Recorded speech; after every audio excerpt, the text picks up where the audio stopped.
Hello students. तो इसके पहले लेक्चर में हमने क्या देखा था कि कंपोनेंट्स ऑफ ए वेक्टर क्या होता है और कंपोनेंट्स का हम यूज कैसे करते हैं, ठीक है। उसके बाद लास्ट लेक्चर में मैंने बताया था कि लामिस थ्योरम क्या होता है, ठीक है। तो लामिस थ्योरम मैंने बताया था कि लामिस थ्योरम के अकॉर्डिंगली यदि 3 वेक्टर्स दिए हुए हैं और उनका सम क्या है, 0 है। If the sum of 3 vectors is 0, I mean resultant of 3 vectors यदि 0 दिया हुआ है तो उस केस में हम क्या कर सकते हैं, लामिस थ्योरम का यूज कर सकते हैं। इसके उसमें हमने ये भी देखा था कि कोई भी यदि ब्लॉक या कोई भी ऑब्जेक्ट इक्विलिब्रियम में है, इक्विलिब्रियम का मतलब क्या होगा कि नेट फोर्स क्या होना चाहिए, 0 होना चाहिए। नेट फोर्स 0 का मतलब क्या होगा कि जितने भी फोर्सेस उस पर एक्ट हो रहे हैं उनका वेक्टर सम क्या होना चाहिए, 0 होना चाहिए।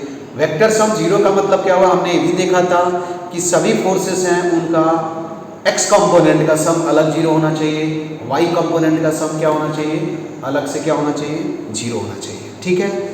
इक्विलिब्रियम पे बेस्ड मॉड्यूल में कुछ क्वेश्चंस भी दिए हुए हैं, तो अभी उसके बारे में हम थोड़ा सा 1 2 3 टाइप्स के जो क्वेश्चंस हैं उसके बारे में हम देख लेंगे कि इस टाइप का यदि प्रॉब्लम दिया हुआ है तो आप मॉड्यूल के प्रॉब्लम्स को कैसे सॉल्व करोगे, ठीक है।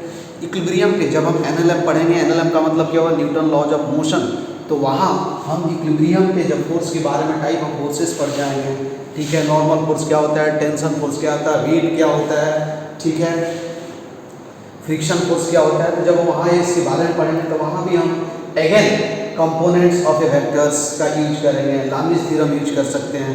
जहाँ भी वेक्टर दिखे तुमको रिजल्टेंट का मैग्नीट्यूड कैलकुलेट करना है, डायरेक्शन कैलकुलेट करना है, तो बेस्ट वे क्या है, कंपोनेंट्स आप यूज कर लो। ये 3 वेक्टर दिख रहा है, उनके रिजल्टेंट का सम आई मीन उनका सम क्या है, 0 दिया हुआ है, तो आसानी से आप क्या कर सकते हो, लामिस थ्योरम यूज कर सकते हो। तो आज जो अभी हम प्रॉब्लम देखेंगे उसमें हम क्या करेंगे, लामिस थ्योरम यूज करेंगे और फिर जनरल जो मेथड है बाय यूजिंग कंपोनेंट्स मेथड उसको भी सॉल्व करेंगे। जो दोनों में से जो मेथड आसान हो आप किसी एक मेथड का यूज करके प्रॉब्लम सॉल्व कर सकते हैं, लेकिन कंपोनेंट्स मेथड जो है ऑलवेज क्या होगा, यूज कर सकते हैं। लामिस थ्योरम ओनली 3 वेक्टर्स के लिए हम यूज करेंगे, ठीक है। तो पहले देखो ये फर्स्ट नंबर प्रॉब्लम्स है। बेसिकली थोड़ा हम अपनों को क्या समझना है कि टेंशन फोर्स क्या होता है, ठीक है।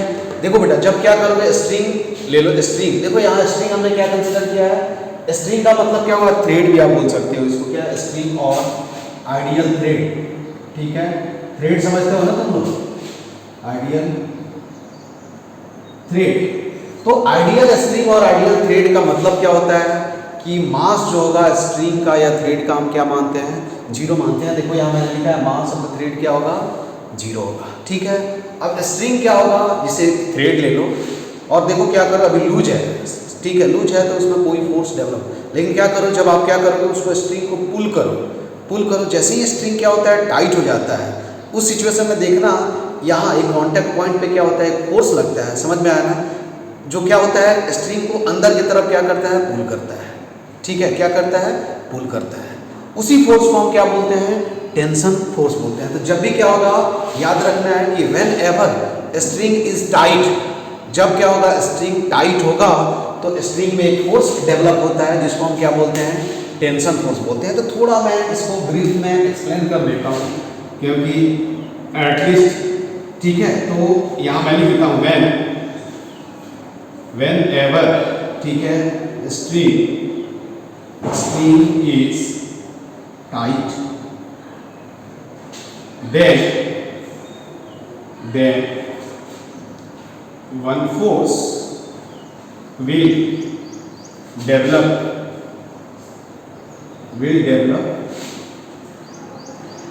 one force is developed is developed in the string. This force is called tension force, ठीक है। क्या होगा, इसी को हम क्या बोलते हैं, टेंशन फोर्स बोलते हैं। ये भी आपको ध्यान में रखना है कि टेंशन फोर्स जो होता है इलेक्ट्रोमैग्नेटिक इन नेचर होता है, ठीक है। इसको हम डिटेल में बाद में पढ़ेंगे। उसके बाद केवल याद रखना है टेंशन फोर्स ऑलवेज क्या होगा, एक पॉइंट ऑफ अटैचमेंट से क्या होता है, अवे लगता है। क्या होता है, पॉइंट ऑफ अटैचमेंट से क्या होगा, अवे लगेगा। यहाँ देखो पॉइंट ऑफ कांटेक्ट या पॉइंट ऑफ अटैचमेंट से क्या होगा, अवे लगेगा। यहाँ कोई पूछे कि टेंशन फोर्स का डायरेक्शन किधर है, ऊपर है। यहाँ कोई पूछे कि टेंशन फोर्स का डायरेक्शन किधर है, तो नीचे है। समझ में आई बात? तो हम यहाँ लिख सकते हैं दूसरा पॉइंट जो इंपॉर्टेंट पॉइंट है कि tension force direction of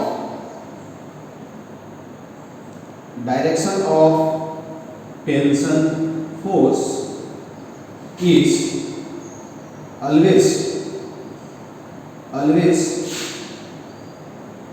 away from point of attachment and towards the string and देखो ये किधर लग रहा है, ये पॉइंट ऑफ अटैचमेंट से, और किधर लग रहा है, स्ट्रिंग की तरफ लग रहा है। समझ में आया? तो direction of tension force is always away from point of attachment and directed towards the क्या होगा, and directed towards the string and directed, या हम लिख सकते हैं देखो डायरेक्टेड टुवर्ड्स द क्या होगा, the string, I mean string की तरफ लगता है। ठीक है, समझ में आया ना क्या होगा? याद रखना है कि कहीं भी अटैचमेंट देख लो, कहाँ कांटेक्ट है स्ट्रिंग से, कहाँ फिक्स है, उससे ऑलवेज क्या होगा, टेंशन जो होगा स्ट्रिंग की तरफ लगेगा। ठीक है, यहाँ पॉइंट ऑफ अटैचमेंट है तो यहाँ इस पॉइंट पे टेंशन जो होगा अप लगेगा, इस पॉइंट पे टेंशन फोर्स जो लगेगा क्या होगा, डाउन लगेगा। ठीक है, और अभी आप इसको ध्यान में रखना कि तीसरा पॉइंट जो है क्या है, याद रखना है। बाद में इसको प्रूव भी करूंगा जब एनएलएम पढ़ाऊंगा, Newton laws of motion, Newton's laws of motion, तो वहां मैं इस चीज को प्रूव करूंगा। थर्ड समझ में आया? तो direction of tension force is always away from क्या होगा, point of attachment and directed towards the क्या होगा, स्ट्रिंग। थर्ड पॉइंट क्या है, देखो टेंशन फोर्स जो होता है ऑलवेज क्या होता है, पुलिंग नेचर का होता है। क्या होता है, ये क्या कर रहा है, इस पॉइंट को नीचे खींच रहा है। यहाँ क्या कर रहा है, देखो इस ऑब्जेक्ट को किधर कर रहा है, ऊपर पुल कर रहा है। तो हम बोल सकते हैं कि tension force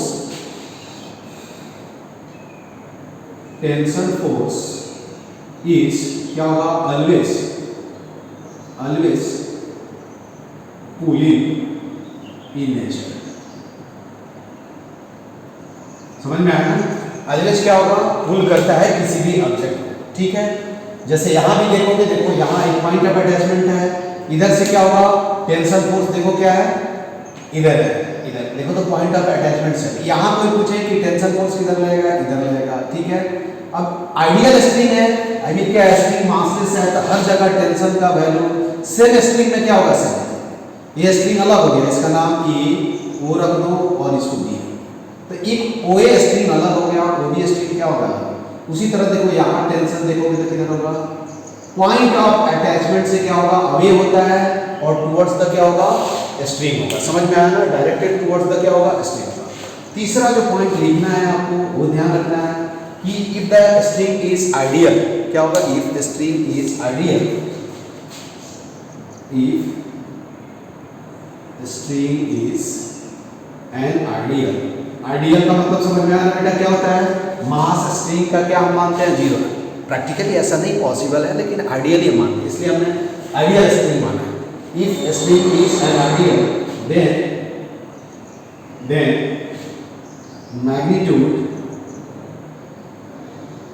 magnitude of tension force in tension force at each and every point of string is same। समझ में आया ना?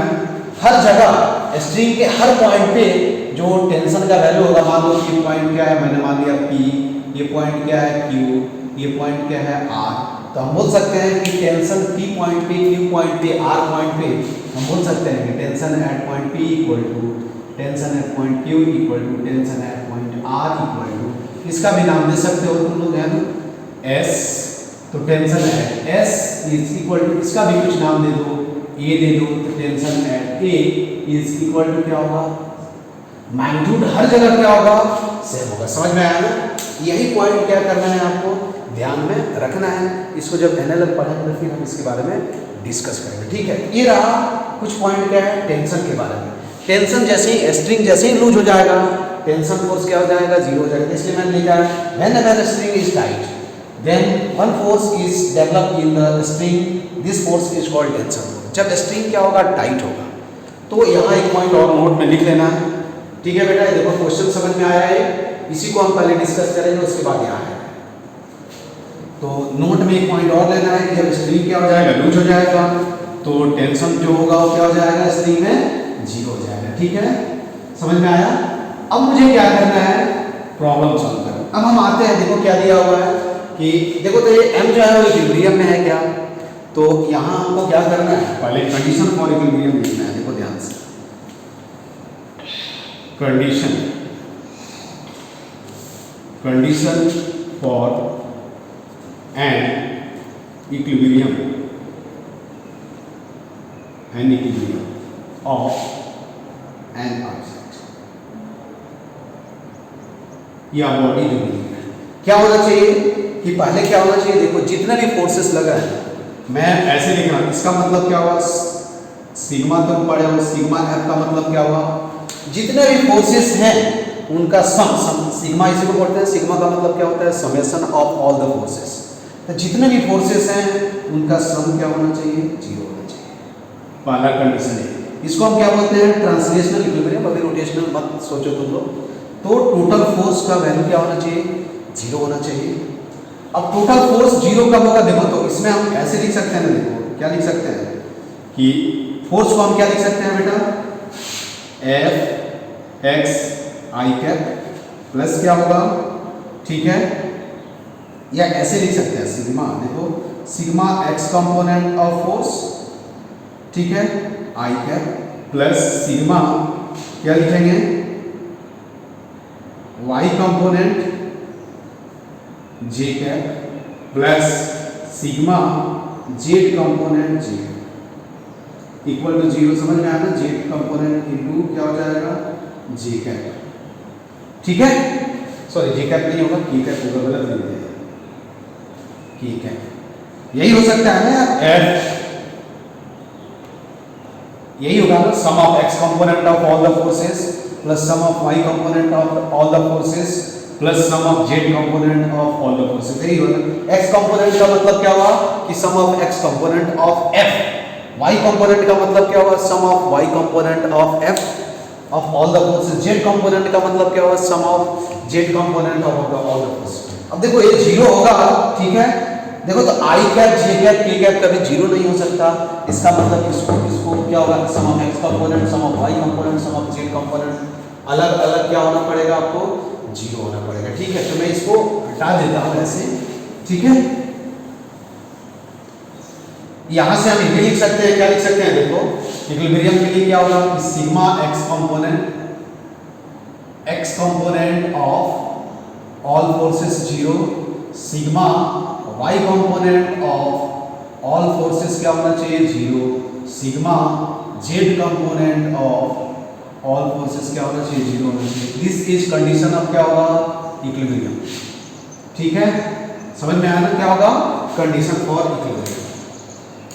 अब देखो यहां, अब मैं क्वेश्चन पे आता हूं, ठीक है। क्वेश्चन पे कॉन्सेप्ट है, this is nothing but the concept. इस कॉन्सेप्ट को मुझे क्या करना है, यूज करना है। फिर से मैं बता दूं कि कोई भी ऑब्जेक्ट इक्विलिब्रियम में तभी होगा जब उसकी नेट फोर्स या रिजल्टेंट फोर्स या sum of all the forces must भी क्या होना चाहिए, जीरो, ठीक है। अब sum of all the forces zero तभी होगा जब सभी फोर्सेस का एक्स कंपोनेंट अलग जीरो हो, सभी फोर्सेस का वाई कंपोनेंट अलग जीरो हो, सभी फोर्सेस का जेड कंपोनेंट क्या होना चाहिए, जीरो होना चाहिए, ठीक है। समझ में आया? अब यहाँ जो क्वेश्चन दिया हुआ है, देखो यही थ्रेड है, ये क्या है, कोई ब्लॉक है, ब्लॉक इसको मान लो कोई ऑब्जेक्ट है। देखो यहाँ क्या लग रहा है, टेंशन लग रहा है ऊपर, ठीक है। अब टेंशन भी लगेगा, वेट भी तो लगता है ना, वेट फोर्स। जिसको हम क्या बोलते हैं, वेट को हम क्या बोलते हैं, ग्रेविटेशनल फोर्स। तो ग्रेविटेशनल वेट कितना होता है, मास इंटू जी होता है, और मास इंटू जी ऑलवेज क्या होगा, डाउनवर्ड लगता है। तो इससे एक और फोर्स लग रहा होगा किधर, देखो तो mg, mg ऑलवेज किधर लगता है, डाउन लगता है यार। इसको हम क्या बोलते हैं, वेट। क्या बोलते हैं हम, weight. Weight of object is equal to क्या होगा, मास इंटू जी, और ऑलवेज किधर लगता है, डाउनवर्ड लगता है। ठीक है, अभी मान लो डाउनवर्ड ही लगता है। अब देखो ये ब्लॉक जो है, इसके कितने फोर्सेस लग रहे हैं, देखो तो कितने फोर्सेस लग रहा है। देखो तो इसको यदि मैं एक्स एक्सिस मान लूँ, इसको एक्स एक्सिस मान लूँ, इसको वाई एक्सिस मान लूँ, और इसको क्या मान लेता हूँ, जेड एक्सिस मान लेता हूँ। जेड एक्सिस जब भी मैं बोलता हूँ तो ये, ठीक है। तो यहाँ क्या है, अब देखो वाई समय जो एक्स एक्सिस के अलावा कुछ फोर्स लग रहा है या नहीं लग रहा है, वाई एक्सिस के अलावा फोर्स लग रहा है नहीं लग रहा है। तो हम यहाँ बोल सकते हैं कि सिग्मा क्या होगा, एक्स कंपोनेंट क्या होगा, is equal to 0, sigma z component 0, सही है, इक्वल टू 0। ये तो ऑलरेडी दिया हुआ है, क्यों, क्योंकि एक्स एक्सिस के अलावा इधर कोई फोर्स नहीं लग रहा हॉरिजॉन्टल डायरेक्शन में, बोर्ड के परपेंडिकुलर कोई फोर्स नहीं लग रहा, बोर्ड के अलोंग फोर्स लग रहा है। ठीक है, समझ में आ रहा है। अब देखो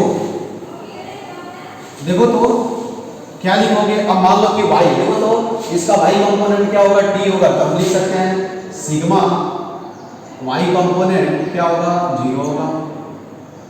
सिग्मा y कंपोनेंट का मतलब क्या होगा, देखो इधर एक को पॉजिटिव मान लो तो दूसरा क्या होगा, नेगेटिव होगा। तो हम लिख सकते हैं, देखो ऊपर क्या फोर्स लग रहा है, t, नीचे क्या लग रहा है, mg। तो हम क्या लिख सकते हैं, t माइनस क्या लिख सकते हैं, mg इक्वल टू क्या लिखेंगे, 0, और t इक्वल टू क्या लिखेंगे, mg। तो टेंशन फोर्स जो स्ट्रिंग में होगा वो क्या हो जाएगा, mg हो जाएगा। क्या हो जाएगा, mg हो जाएगा। ठीक है, एक और क्वेश्चन मैं बता देता हूँ। यहाँ देखो आसानी से दूसरा क्वेश्चन देखो कैसे हम सोचेंगे।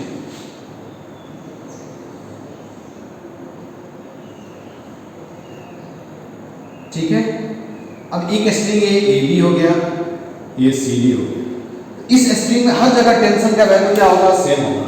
अब देखो इसका मास क्या है, m2 है, इसका मास क्या है, m1 है।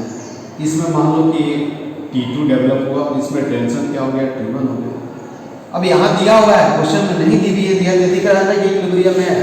इक्विलिब्रियम में कोई है तो सिंपल याद रखना है कि जितना फोर्स अपवर्ड डायरेक्शन में लग रहा है उस पर उतना ही फोर्स क्या होना चाहिए, डाउनवर्ड डायरेक्शन में लगना चाहिए। ठीक है, जितने फोर्स हॉरिजॉन्टल डायरेक्शन में लेफ्ट लग रहा है उतने ही राइट होगा, तभी नेट फोर्स 0 होगा ना यार। ठीक है, कोई मान लो कि ये ब्लॉक है, जैसे ये ब्लॉक मान लो, ये मैं बोलूँ कि इक्विलिब्रियम है, इसका मतलब क्या है, इधर जितना फोर्स लग रहा है उतना ही क्या होना चाहिए, इधर लगना चाहिए। जितना ही अप लग रहा है उतना ही फोर्स किधर लगना चाहिए, डाउन लगना चाहिए, तभी इक्विलिब्रियम में होगा ना।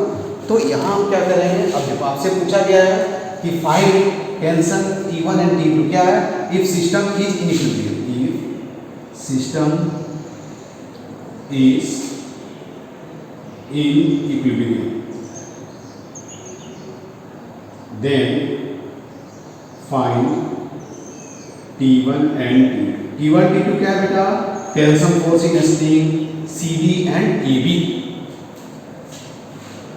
ठीक है, अब इसमें क्या करना है बताओ, कैसे सॉल्व करोगे इसको। फिर इसमें 3-4 न्यूमेरिकल्स दिए हुए हैं, तुम आसानी से क्या कर सकते हो, सॉल्व कर सकते हो। ठीक है, अब तुम मुझे बताना कि हम क्या करना चाहिए। देखो तो x एक्सिस के अलावा y एक्सिस के अलावा, देखो तो ये x एक्सिस हुआ, ये y हो गया, और ये z एक्सिस हुआ, z एक्सिस ये हो गया।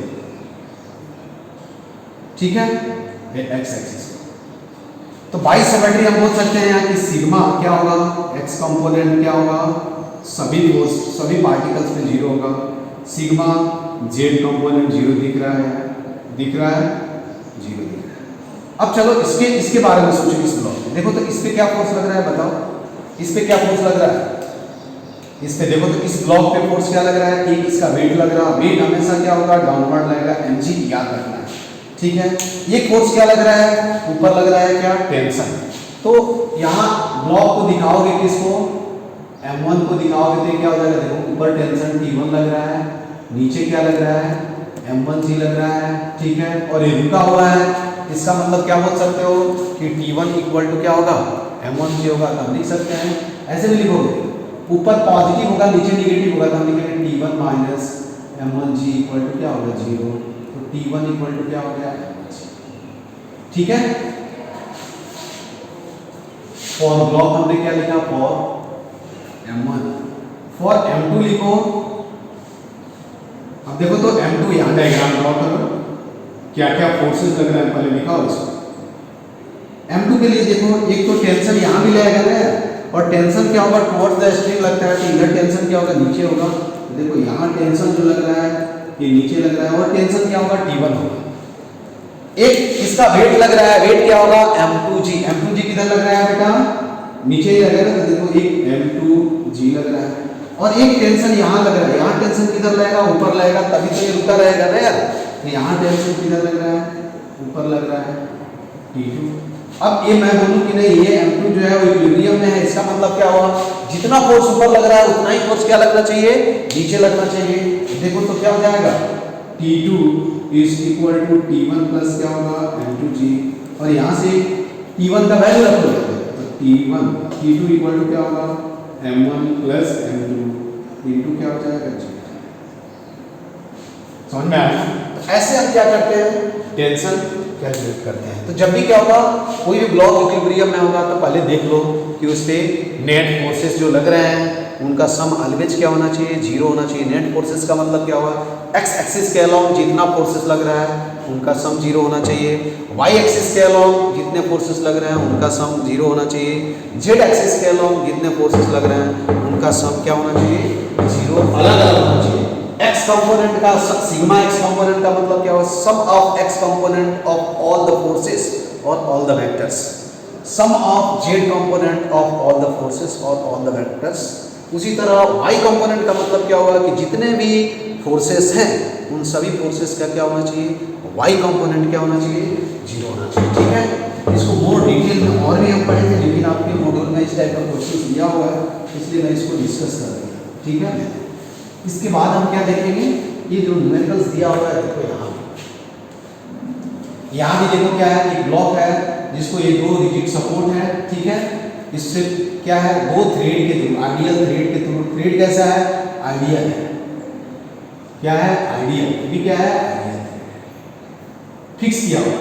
और एक क्वेश्चंस में दिया, क्वेश्चंस पढ़ लो, the shown figure if mass m is in equilibrium then find the values of tensile force T1 and T2 in the क्या होगा, इन द स्ट्रिंग 1 and 2।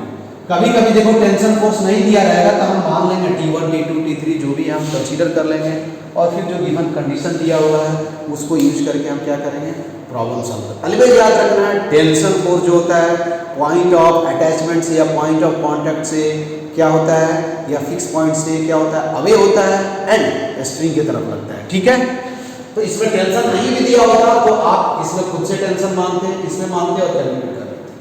अब इसको 2 मेथड से हम सॉल्व करेंगे। मेथड पहला जो होगा वो क्या होगा, बाय यूजिंग क्या होगा, कंपोनेंट मेथड। ठीक है, तो बाय यूजिंग क्या होगा, यूजिंग कंपोनेंट क्या होगा, बाय यूजिंग कंपोनेंट सिंबल। ठीक है, अब कंपोनेंट लिखने के लिए मैंने क्या बताया था कि जितने भी फोर्सेस हैं उनको क्या करो, उनके टेल पे क्या करो, ओरिजिन ड्रॉ कर लो। तो देखो हमने क्या किया, पहले x axis y axis, by symmetric देखो फोर्सेस जो लग रहे हैं एक्स एक्सिस और वाई एक्सिस के अलोंग ही लग रहा है, जेड एक्सिस के अलोंग क्या 0 है तो जेड एक्सिस मुझे दिखाने की जरूरत है। देखो ये एक्स एक्सिस हुआ, ठीक है, ये क्या हो गया, वाई एक्सिस हो गया। और इस ब्लॉक पे फोर्सेस कौन कौन से लग रहे हैं बताओ, यही ब्लॉक मान लो यहाँ है, क्या इसका मास क्या है, m दिया हुआ है। ठीक है, तो देखो तो हॉरिजॉन्टल डायरेक्शन x एक्सिस के along, I mean x axis के अलोंग कौन सा फोर्स पे लग रहा है, T1 लग रहा है, तो यहाँ T1 दिखा दो, यहाँ हमने क्या किया, T1 दिखा दिया। ठीक है, y एक्सिस से देखो थीटा एंगल पे, वर्टिकल y एक्सिस से थीटा एंगल पे T2 फोर्स लग रहा है तो हमने T2 दिखा दिया। T2 फोर्स का टेल कहाँ है, यहाँ, तो ये T2 हो गया, ये कितना एंगल हो गया, थीटा। ठीक है, अब देखो mg किधर लग रहा है, वर्टिकल डाउनवर्ड लगता है, mg किधर लगेगा, नीचे लगेगा। सही है, mg किधर लग रहा है, नीचे लग रहा है। और ये दिया हुआ है कि m क्या है, इक्विलिब्रियम में। इक्विलिब्रियम का मतलब क्या हुआ कि जितने भी फोर्सेस हैं उनका सम क्या होना चाहिए, 0 होना चाहिए। ठीक है, तो यहाँ मैं डायरेक्ट लिख रहा हूँ, देखो क्या होगा, पहले क्या करो, एक्स कंपोनेंट फाइंड आउट करो सभी फोर्स को। तो देखो तो T1 x इक्वल टू क्या होगा, T1 हो जाएगा। मैंने ये बताया था कि कोई भी फोर्स, किसी भी फोर्स के अलावा उसका कंपोनेंट जो होता है वो क्या होता है, उसके मैग्नीट्यूड के इक्वल होता है, और उसके परपेंडिकुलर उसका कंपोनेंट क्या होता है, 0 होता है। देखो तो T1 का x एक्सिस के अलावा कंपोनेंट क्या हो जाएगा, T1 हो जाएगा, और इसके perpendicular I mean T1 y क्या हो जाएगा, सिंपल 0 हो जाएगा। ये कैसे होगा ये समझ में आया ना। अरे T1 cos क्या लिखोगे, देखो T1 cos theta 0 equal to T1 हो गया, और इक्वल टू क्या लिखोगे, देखो T1 sin 0 आई मीन 0 ही होगा ना यार, ठीक है। उसी तरह T2 का निकालो, देखो तो T2 x लिखो, तो देखो यहाँ से T2 x कंपोनेंट क्या है, निगेटिव है क्या, देखो तो क्या लेंगे, x एक्सिस के साथ इसका इंक्लिनेशन क्या है, 90 माइनस थीटा। तो क्या लिखेंगे, देखो तो T2 cos of 90 minus theta, और माइनस साइन यूज करें, क्यों, क्योंकि T2 का जो कंपोनेंट है, T2 का जो x कंपोनेंट है वो क्या है, नेगेटिव है, इसलिए मैंने नेगेटिव है। तो यहाँ से क्या हो जाएगा, माइनस T2 sin थीटा, ठीक है। देखो T2 y, देखो तो y एक्सिस के साथ इंक्लिनेशन क्या है, थीटा है, तो क्या लिखेंगे, T2 cos थीटा, ठीक है। उसी तरह देखो क्या होगा, mg, देखो वेट को हम क्या चीज से डिनोट करते हैं, w से, कैपिटल W, तो w इक्वल टू क्या होगा, mg, तो हम लिखेंगे wx। मैंने ये बताया था कि किसी भी वेक्टर का उसके परपेंडिकुलर के अलोंग इफेक्ट 0 होता है, तो mg का x कंपोनेंट 0 ही होगा ना यार। कैसे 0 होगा, देखो mg इंटू cos 90 यही लिखेंगे ना, तो 0, अरे एंगल देखो 90, ठीक है। एंड w का y कंपोनेंट देखो तो क्या लिखोगे, mg। अब देखो y कंपोनेंट पॉजिटिव ऊपर है, ऊपर पॉजिटिव होगा तो नीचे क्या होगा, नेगेटिव लगेंगे, तो माइनस साइन यूज करते हैं, ठीक है। अब अपने को क्या करना है, फॉर इक्विलिब्रियम क्या होगा, फॉर इक्विलिब्रियम क्या होगा, sigma x component of all the forces क्या होना चाहिए, summation of all the x component of all the forces क्या होना चाहिए, 0 होना चाहिए। x कंपोनेंट क्या क्या है, लिखो पहले, तो देखो T1x प्लस क्या होगा, T2x इक्वल टू क्या होगा, प्लस क्या होगा, wx इक्वल टू 0। T1x का वैल्यू रखो तो देखो क्या होगा, T1 प्लस T2x का वैल्यू रखो तो क्या लिखोगे, minus T2 cos minus T2 sin theta, ठीक है, प्लस wx का वैल्यू रखो तो 0 इक्वल टू 0, ठीक है। यहाँ से लिख सकते हो T1 equal to T2 sin theta, समझ में आया क्या होगा, T1 equal to T2 sin theta. एक इक्वेशन मिल गया है। दूसरा इक्वेशन क्या लिखोगे, देखो सिग्मा क्या होगा, y कंपोनेंट भी क्या होगा, y कंपोनेंट 0, अरे sum of all the forces along the y axis must भी क्या होगा, 0। तो देखो तो y कंपोनेंट क्या हो जाएगा, T1y plus T2y plus w क्या होगा, y इक्वल टू 0। T1y लिखो, T1y 0 प्लस T2y क्या होगा, T2 cos theta minus mg equal to 0। तो देखो यहाँ से T2 cos theta equal to क्या मिल गया, mg, ठीक है। इक्वेशन क्या हो गया, 2 हो गया। यहाँ से देखो तुमको ये मालूम चल जाएगा, यहाँ से देखो T2 cos इक्वल टू क्या हो जाएगा, mg अपॉन क्या होगा, cos थीटा, ठीक है। देखो थीटा जब 0 हो जाएगा तो वो क्या होगा, थीटा 0 हो जाएगा तो टेंशन जो स्ट्रिंग में होगा वो क्या हो जाएगा, इनफाइनाइट हो जाएगा। लेकिन यहाँ थीटा कभी 0 पॉसिबल नहीं है, क्योंकि इनफाइनाइट टेंशन किसी स्ट्रिंग में पॉसिबल नहीं। अब T2 जैसे ही मिल गया T1, तो T1 इक्वल टू क्या लिखोगे, बताओ, mg tan थीटा, समझ में आया क्या। देखो T1 T2 का वैल्यू मिल गया, लेकिन ये जो मेथड है वो थोड़ा सा लेंदी मेथड हो गया, ठीक है। अब हम क्या करेंगे, देखो दूसरे मेथड से मैं यूज करूँगा, दूसरे मेथड से इसको सॉल्व करूँगा बाय यूजिंग कंपोनेंट मेथड। क्या यूज करके, by using component, sorry by using लामिस theorem, component का भी यूज कर दिया मैं, बाय यूजिंग लामिस थ्योरम, ठीक है। तो मेथड 2 देखो, वो आसान होगा, आई थिंक ये स्टेप में आ जाएगा।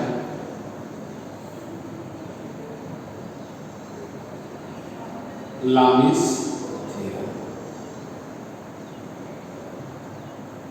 ठीक है, पहले एक्सप्लेन कर देता हूँ कि क्या होता है, कल ही बताया था। देखो ये तीन फोर्सेस लग रहे हैं, इधर मान लो कि ये P लग रहा है, इधर एक थ्री फोर्सेस नहीं, वेक्टर मान लो Q लग रहा है, और इधर क्या लग रहा है R।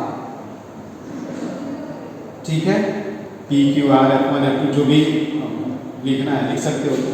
देखो this angle is alpha, this angle is beta, और दिस एंगल इज क्या होगा, और ये दिया हुआ है कि vector P plus vector Q plus क्या होगा वेक्टर R इक्वल टू क्या है 0।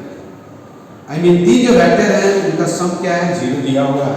तो लामिस थ्योरम के अनुसार क्या होता है P upon sine alpha equal to Q upon क्या होगा sine beta equal to R upon क्या होगा साइन गैमा। ऑलरेडी मैं बता चुका हूँ। ठीक है, इसको यूज करेंगे हम, ये कॉन्सेप्ट हुआ ये मैंने बता दिया था। यहाँ भी देखो इसका फ्री बॉडी डायग्राम देखो, ये क्या है, एक पॉइंट है पार्टिकल, इस पे एक फोर्स इधर लग रहा है, क्या लग रहा है T1। ठीक है, दूसरा फोर्स क्या लग रहा है mg डाउन, और एक टेंशन फोर्स लग रहा है इधर। तीन फोर्सेस दिए हुए, यहाँ एक क्वेश्चन में दिया हुआ है कि ये मास जो है क्या इक्विलिब्रियम है, इसका मतलब क्या होगा वेक्टर T1 प्लस क्या होगा, इसको W लिख लो, W वेक्टर W प्लस क्या होगा वेक्टर T2 इक्वल टू क्या होगा 0 होगा। सही है, अरे इक्विलिब्रियम में दिया हुआ है कि m क्या है इक्विलिब्रियम है, यही होता है ना sum of all the forces. इस पे कितने फोर्स लग रहे हैं, तीन फोर्सेस लग रहे हैं, तीनों का सम क्या है 0 है। हेंस हम क्या करके यूज कर सकते हैं, लामिस थ्योरम यूज कर सकते हैं। आप देखो ध्यान से, ये एंगल कितना होगा 90 प्लस थीटा, ये वाला एंगल कितना होगा 180 माइनस क्या होगा थीटा, और ये एंगल 90 डिग्री होगा। ठीक है, तो क्या करना है देखो ध्यान से, force divided by sine of angle between two other forces. तो T1 लिखूंगा तो क्या लिखूंगा, तो T1 अपॉन क्या लिखूंगा sine of angle between other two forces. Other two forces कौन है T2 और क्या होगा mg। क्या लिखेंगे sine of 180 minus theta equal to, देखो तो mg W लिख देता हूँ, W अपॉन क्या होगा sine of angle between T2 and T1 क्या होगा 90 प्लस क्या हो जाएगा थीटा इक्वल टू T2। देखो T2 अपॉन क्या हो जाएगा sine of angle between T1 and mg, तो क्या लिखोगे साइन 90। ठीक है, यहाँ क्या लिखेंगे T1 upon sine 180 minus theta क्या होगा cos थीटा लिखते हैं साइन थीटा, अब cos sine theta equal to W क्या लिखेंगे, देखो साइन 180 प्लस थीटा क्या हो जाएगा cos थीटा इक्वल टू, देखो यहाँ से सही है। अब देखो यहाँ से एक स्टेप में आ गया लामिस थ्योरम के अकॉर्डिंग, देखो यही कॉन्सेप्ट मैंने यूज किया है।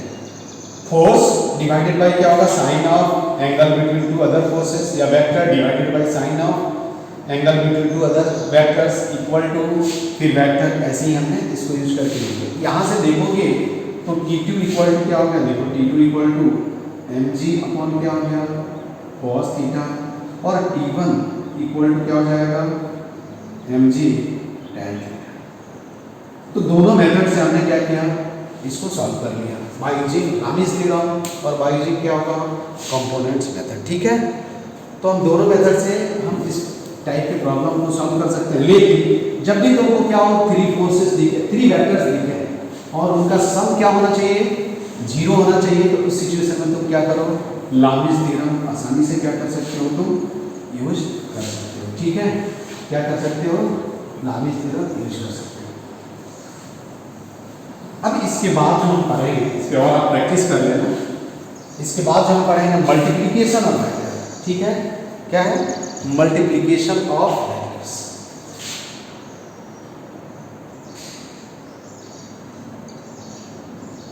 मल्टीप्लिकेशन, और इसी को हम क्या बोलेंगे प्रोडक्ट, प्रोडक्ट ऑफ, बेसिकली क्या पढ़ना है टू वेक्टर्स। ठीक है, तो वेक्टर को पहला हम क्या बोलते हैं, पहला जो होता है उसको बोलते हैं मल्टीप्लिकेशन, और प्रोडक्ट ऑफ टू वेक्टर्स में पहला जो होगा डॉट प्रोडक्ट, क्या बोलते हैं हम उसको डॉट प्रोडक्ट, और स्केलर प्रोडक्ट ऑफ, ठीक है, scalar product of two vectors. Already मैंने मेंशन कर दिया है, ठीक है। दूसरा जो होता है इसको हम क्या बोलते हैं, क्रॉस प्रोडक्ट और वेक्टर प्रोडक्ट, ठीक है, ऑफ टू वेक्टर्स। दोनों को क्या करना है, 1 by 1 अपने को क्या करना है, पढ़ना है, ठीक है। तो पहला टाइप जो हम देखेंगे कि डॉट प्रोडक्ट, पहला हेडिंग क्या लिखना है बेटा, डॉट और scalar product of two vectors, ठीक है। अब देखो क्या है, दो वेक्टर्स दिया हुआ है, मान लो कि एक है वेक्टर ये दिया हुआ है, दूसरा वेक्टर क्या दिया हुआ है, ये बी दिया हुआ है, ठीक है। इनके बीच एंगल क्या है, थीटा है।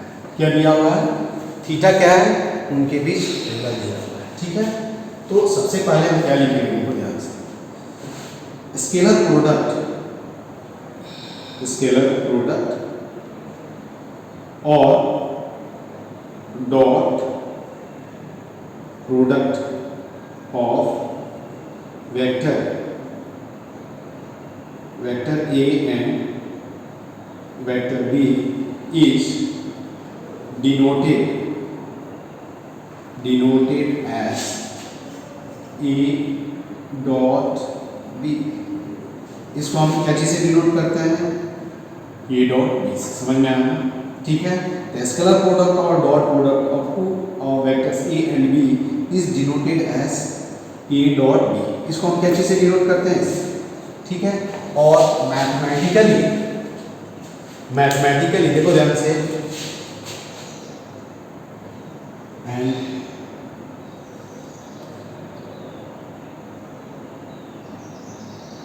Mathematically it is scalar product is defined as, देखो ध्यान से, A dot B equal to क्या होगा, magnitude of vector A into magnitude of vector B into cos theta, ठीक है। ये याद रखना, A डॉट B को हम कैसे डिफाइन करते हैं, magnitude of vector A into magnitude of vector B into cos of angle between A and B। Theta क्या है, theta is nothing but the angle between vector A and vector B। तो A dot B equal to क्या होता है, A dot B equal to क्या होगा, vector A dot vector B equal to magnitude of vector A into magnitude of vector B into cos theta, cos of angle between vector A and vector B क्या होता है, cos of angle between vector A and vector B। अब यहाँ से मालूम चल रहा है, क्या मालूम चल रहा है, देखो ध्यान से, कुछ पॉइंट लिख रहे हैं कि डॉट प्रोडक्ट या scalar product of two vectors. देखो ये मेथड जो हम यूज करते हैं, मल्टीप्लिकेशन ऑफ टू वेक्टर्स या प्रोडक्ट ऑफ टू वेक्टर्स की अपने को स्टडी करना है, ठीक है। तो A dot B equal to क्या होगा, magnitude of A into magnitude of B into क्या होगा, कॉस थीटा होगा, ठीक है। यहाँ से कुछ इंपॉर्टेंट पॉइंट्स लिखेंगे और बस यही आपको देखना है। जो भी मैं नोट्स अभी बता रहा हूँ उसको ही अच्छे से स्टडी करो, कोई थ्योरी बुक पढ़ने की जरूरत नहीं है, ठीक है। यदि कोई पॉइंट नहीं समझ में आता है तो आप मुझसे पूछो, केवल नोट्स पढ़ो और नोट्स को देख करके तुमको क्या करना है, प्रॉब्लम सॉल्व करते जाना है, ठीक है। तो A dot B equal to क्या होगा, magnitude of A into magnitude of B into cos theta. अब यहाँ से आप बता सकते हो कि डॉट प्रोडक्ट क्या होगा, देखो dot product of two vectors क्या होगा, टू वेक्टर्स क्या होगा, डिपेंड ऑन, क्या क्या चीज पे डिपेंड करेगा, डिपेंड ऑन, पहले क्या है, मैग्नीट्यूड ऑफ बोथ वेक्टर्स, ठीक है। दूसरा क्या होगा, एंगल बिटवीन बोथ वेक्टर्स, ठीक है। दूसरा हम यहां से लिख सकते हैं, देखो मैं general result vector A B कुछ भी हो सकता है यहाँ, पहला पॉइंट क्या है कि दो वेक्टर का जो डॉट प्रोडक्ट होता है वो क्या चीज पे डिपेंड करेगा, दोनों वेक्टर के मैग्नीट्यूड्स पे डिपेंड करेगा। देखो magnitude of A, magnitude of B, और क्या चीज पे डिपेंड करेगा, angle between vectors A and vector B. ठीक है। दूसरा पॉइंट क्या हो सकता है कि डॉट प्रोडक्ट ऑफ क्या होगा, टू वेक्टर्स में भी क्या होगा, में बी पॉजिटिव। ठीक है, पॉजिटिव, निगेटिव और क्या होगा, जीरो। सही बोल रहा हूं क्या? देखो यहां से पॉपअप होगा डिपेंडिंग ऑन द एंगल। यदि देखो क्या होगा, अब हम बोल सकते हैं, देखो यहां से देख सकते हो, इफ थीटा इज क्या होगा, if theta is theta is क्या होगा, less then 90 degree and greater than क्या होगा, जीरो, देन क्या होगा, देन ए डॉट बी जो होगा क्या होगा, पॉजिटिव होगा। एम आई राइट? सही बोल रहा हूँ बेटा? ठीक है। अरे फर्स्ट क्वाड्रेंट में कॉस का वैल्यू क्या होता है, पॉजिटिव होता है। सिंपल यहाँ एक डायग्राम ड्रॉ कर लो, ये वेक्टर ए हो गया, ये दूसरा वेक्टर बी हो गया। ठीक है, आप जीरो भी यहाँ लिख सकते हो। ठीक है, इक्वल भी लिख सकते हो, लेकिन इक्वल। ठीक है, यहाँ देखो क्या हो जाएगा, एंगल थीटा, थीटा क्या होना चाहिए, एक्यूट एंगल होना चाहिए। इस केस में ए डॉट बी क्या हो जाएगा, पॉजिटिव हो जाएगा। ठीक है, दूसरा हम यहाँ देख सकते हैं, क्या हम देखेंगे,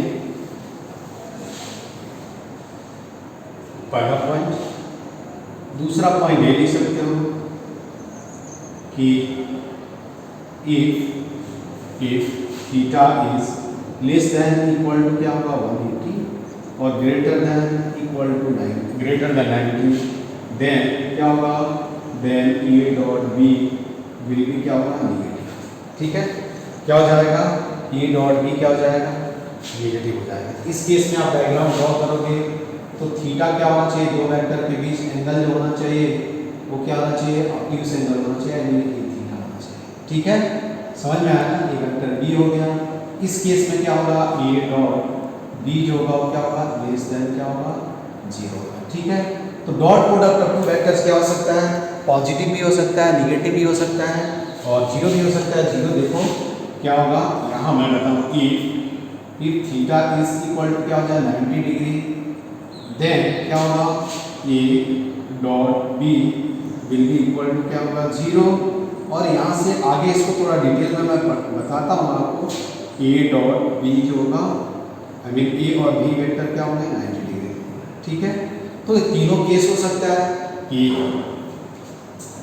क्या हो सकता है, वेक्टर जो होगा क्या होगा, दो वेक्टर का जो डॉट प्रोडक्ट होगा पॉजिटिव भी हो सकता है, निगेटिव भी हो सकता है, पॉजिटिव भी हो सकता है, depending on the angle between क्या होगा, टू वेक्टर्स। दो वेक्टर्स के बीच जो एंगल दिया हुआ है उसके बेसिस पे हम बोल सकते हैं उनका जो डॉट प्रोडक्ट होगा पॉजिटिव भी हो सकता है, निगेटिव भी हो सकता है और जीरो भी हो सकता है। क्या हो सकता है, जीरो भी हो सकता है। ठीक है, तो अब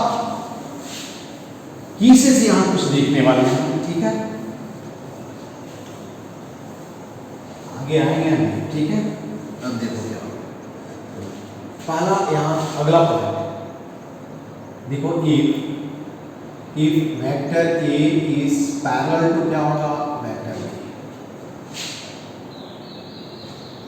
ठीक है, क्या होगा, if vector A is parallel to vector B, that is हम क्या लिखेंगे, दैट इज क्या हो जाएगा, थीटा इक्वल टू जीरो। इसे लिख लो, ये वेक्टर ए है और दूसरा वेक्टर क्या हो गया, वेक्टर बी। ये पैरेलल हो गया है। तो देखो तो इनका डॉट प्रोडक्ट क्या होगा, बताना। डॉट प्रोडक्ट क्या लिखेंगे, बताओ।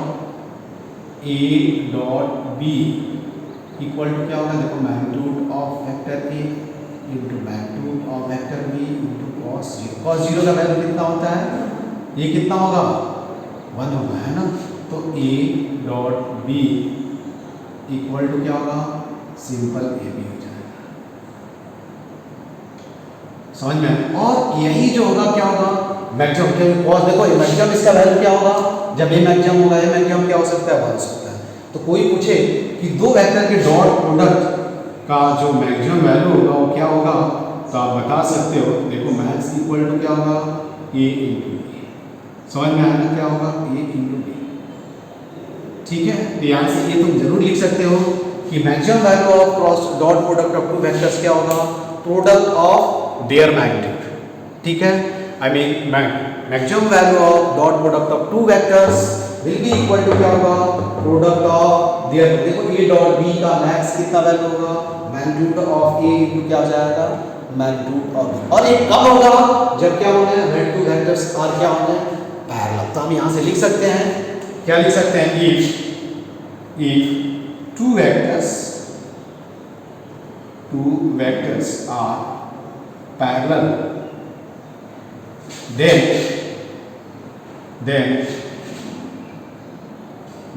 dot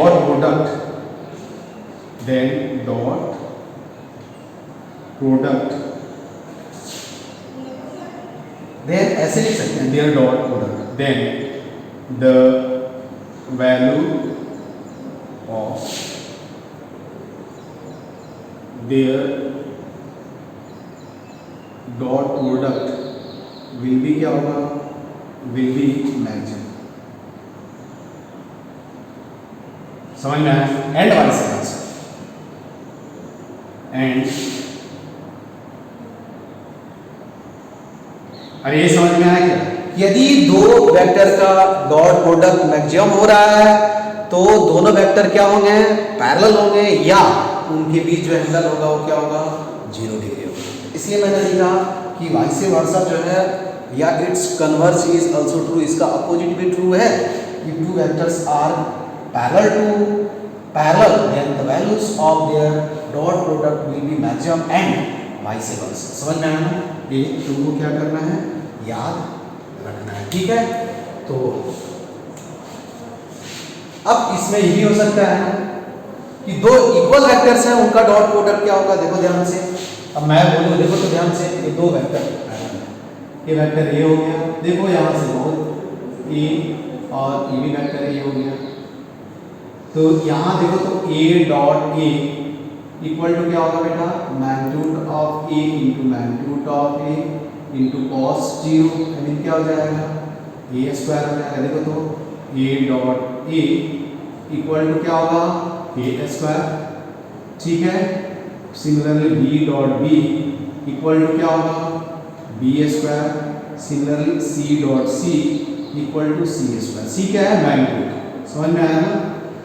अब मैं बोलूँ आई डॉट आई क्या होगा, बताओ, आई डॉट आई क्या लिखोगे बताना, i dot I equal to क्या हो जाएगा बेटा, देखो तो मैग्नीट्यूड ऑफ आई स्क्वायर ही होगा ना, मैग्नीट्यूड ऑफ आई स्क्वायर, और मैग्नीट्यूड ऑफ आई क्या होगा, 1 होता है।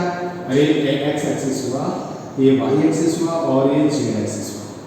इसके अलावा जो यूनिट वेक्टर होता है एक्स एक्सिस के अलावा उसको आई कैप, वाई एक्सिस के अलावा जो यूनिट वेक्टर होता है उसको जे कैप बोलते हैं, और जेड एक्सिस के अलावा यूनिट वेक्टर होता है उसको हम क्या बोलते हैं, के कैप बोलते हैं। तो i dot I equal to क्या हो जाएगा, 1 हो जाएगा। सिमिलरली बोलो जे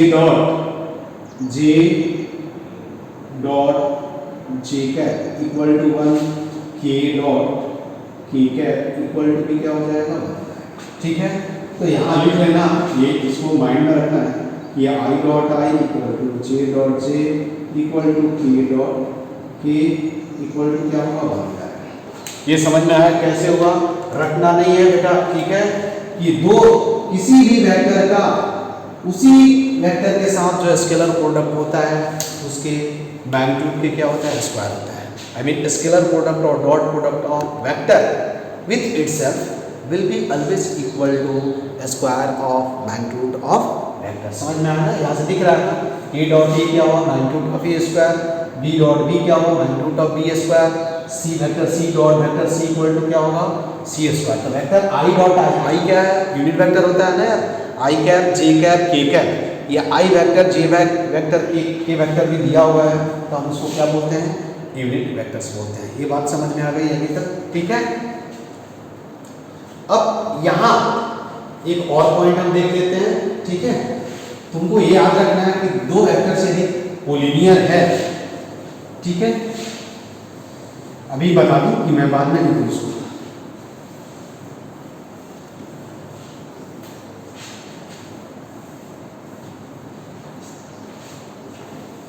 इसका प्रूफ हालांकि आगे है। ठीक है,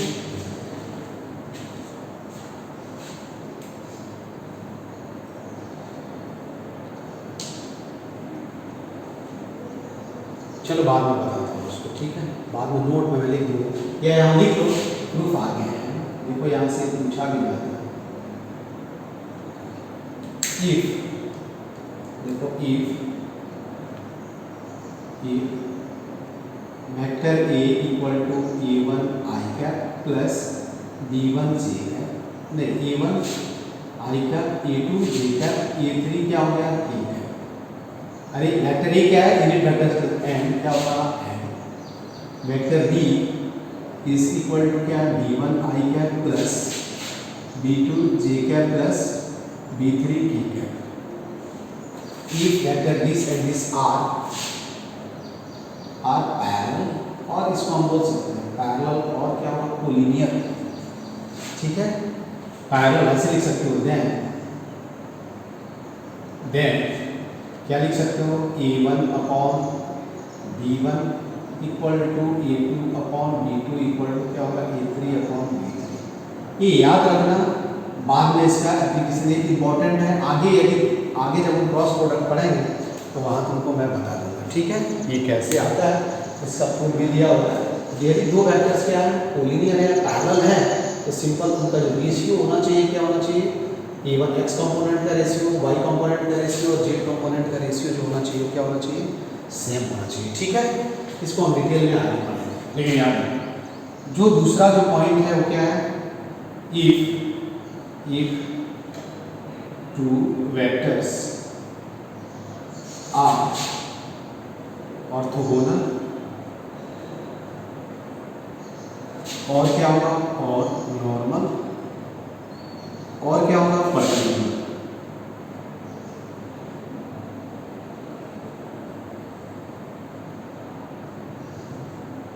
ठीक है, जैसे देखो वेक्टर ए इज परपेंडिकुलर तो क्या होगा वेक्टर बी, आई मीन मान लो कि वेक्टर इधर है वेक्टर ए, और दूसरा वेक्टर क्या है बी इधर है। तो देखो तो दोनों के बीच एंगल कितना है, यहाँ थीटा इक्वल टू क्या हो जाएगा 90 डिग्री हो जाएगा। ठीक है, समझ में आया। तो यहाँ क्या लिखोगे बताओ, डॉट प्रोडक्ट कितना होगा, देखो a dot b equal to क्या होगा magnitude of a into magnitude of b into cos of angle between a and b। Angle between a and b कितना है 90 डिग्री है, ये 0 हो गया। समझ में आया क्या। दो वेक्टर यदि क्या है परपेंडिकुलर है, क्या है, दो वेक्टर यदि परपेंडिकुलर है तो उनका डॉट प्रोडक्ट ऑलवेज क्या होगा 0 होगा। ठीक है, तो व्हेन यहाँ मैं लिख देता हूँ नोट में। ठीक है, when two vectors are mutually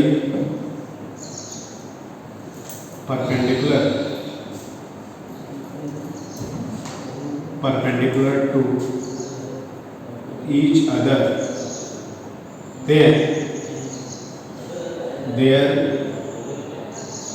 their dot product will be क्या होगा, will be 0 and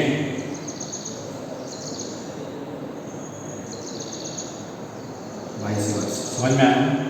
यदि क्या होगा दो वेक्टर का डॉट प्रोडक्ट 0 है तो दोनों वेक्टर क्या होगा ऑलवेज क्या होगा परपेंडिकुलर होगा। क्या होगा ऑलवेज परपेंडिकुलर होगा। बात समझ में आई क्या। और यदि दो वेक्टर परपेंडिकुलर है तो उनका डॉट प्रोडक्ट क्या होगा 0 होगा। ठीक है, अब ये तो समझ में आ गया। तो उसके बाद देखो यहाँ हम ये लिखेंगे, क्या लिखेंगे,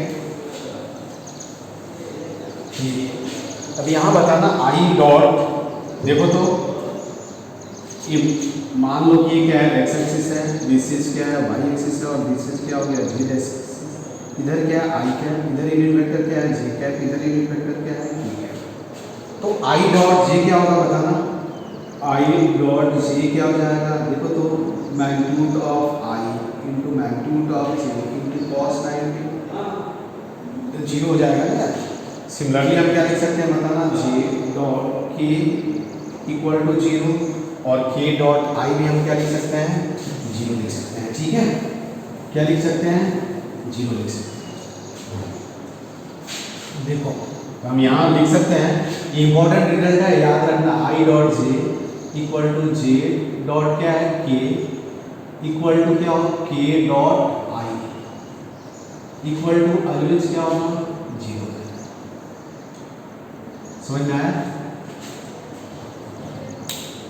ठीक है, अब देखो क्या है कि यहाँ एक ये पॉइंट हुआ, दूसरा पॉइंट फर्स्ट, दूसरा पॉइंट देखो यहाँ से इफ, देखो if vector A equal to क्या दिया हुआ है, a1 I cap plus a2 क्या है, जे cap plus a3 K cap.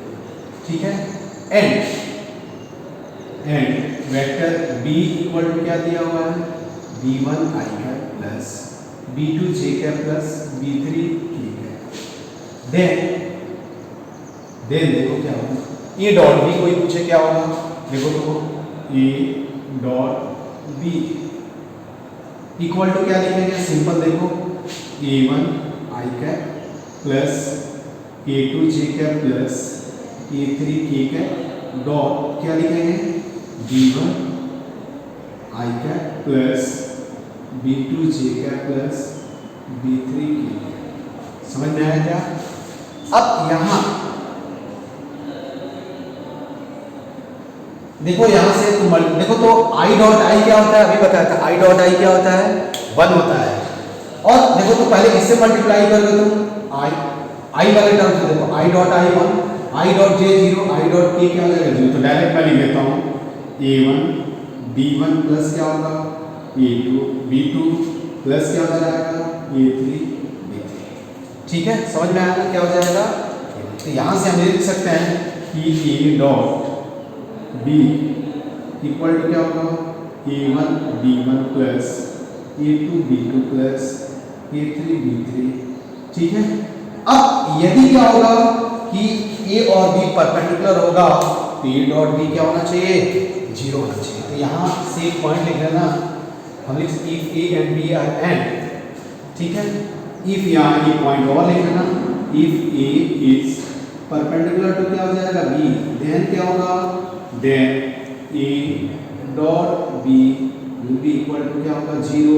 This means that क्या हो जाएगा, a1 b1 plus a2 b2 plus a3 b3 will be equal to 0। समझ में आया कि बहुत इंपॉर्टेंट रिजल्ट है, तुमको क्या करना है, इसको माइंड में रखना है, ये बहुत ही इंपॉर्टेंट है कि दो वेक्टर का यदि डॉट प्रोडक्ट क्या है, यदि कंपोनेंट्स में दिया हुआ है x component y component z, तो कंपोनेंट्स में दिया हुआ है तो क्या होगा, x product of x component of two vectors plus product of y component of two vectors plus क्या होगा, product of z component of two vectors. अरे मैंने बताया था इस तरह का दिया हुआ है तो i के कोएफिशिएंट को क्या बोलते हैं, x component of vector, j के कोएफिशिएंट को हम क्या बोलते हैं, y कंपोनेंट, और k के कोएफिशिएंट को हम क्या बोलते हैं, z कंपोनेंट। समझ में आया?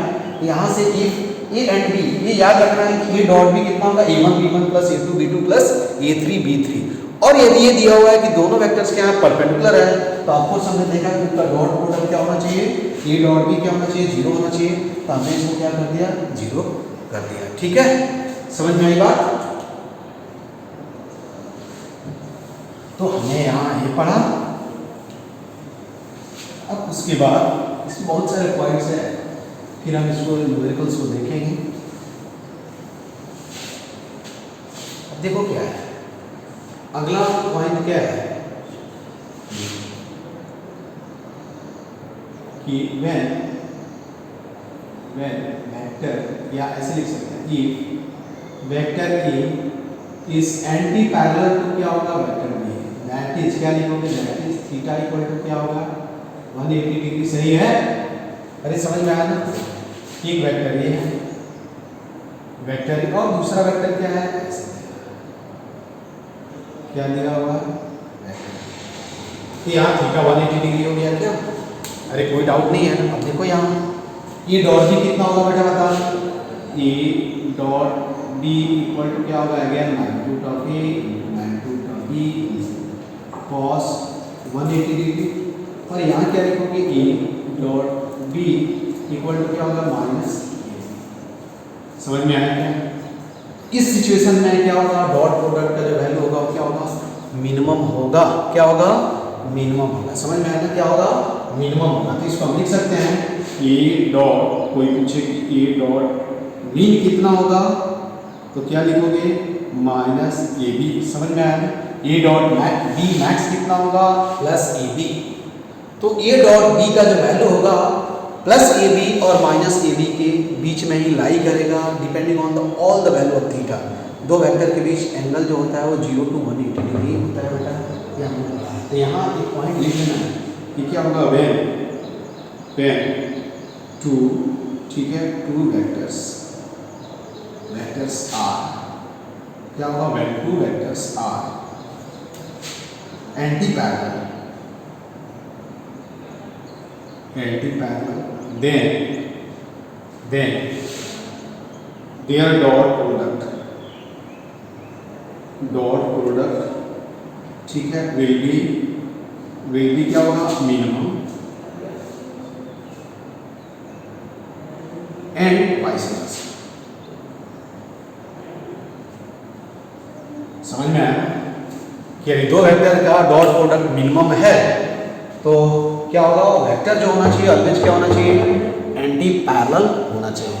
और यदि दो वेक्टर क्या है एंटी पैरेलल्स हैं तो उनका डॉट प्रोडक्ट जो होगा ऑलवेज क्या होगा, मिनिमम होगा। तो यहाँ से हम लिख सकते हैं कि दो वेक्टर ए एंड बी का जो डॉट प्रोडक्ट होगा उसका वैल्यू, ये बहुत इंपॉर्टेंट रिजल्ट है बेटा, ए डॉट बी जो होगा क्या होगा less than equal to plus A B और ग्रेटर देन इक्वल टू क्या होगा माइनस ए बी। समझ में आया ना, ये इंपॉर्टेंट है, कभी कभी आपसे पूछा जा सकता है कि दो वेक्टर का डॉट प्रोडक्ट जो होगा वो क्या होगा। समझ में आई बात, ठीक है। तो ए डॉट बी का जो मैक्सिमम वैल्यू होगा प्लस ए बी होगा और मिनिमम वैल्यू क्या होगा माइनस ए बी होगा, ठीक है। इसके बाद हम इसको फिर कंटिन्यू करेंगे। आज के क्लास में बस इतना ही, इसके आगे हम इसको अगेन कंटिन्यू करेंगे। इसमें बहुत सारे टाइप्स हैं और ये बहुत ही इंपॉर्टेंट है, ठीक है। इस क्लास में बस इतना ही, इसके नेक्स्ट लेक्चर में इसको अगेन कंटिन्यू करेंगे, ठीक है। Okay, thank you.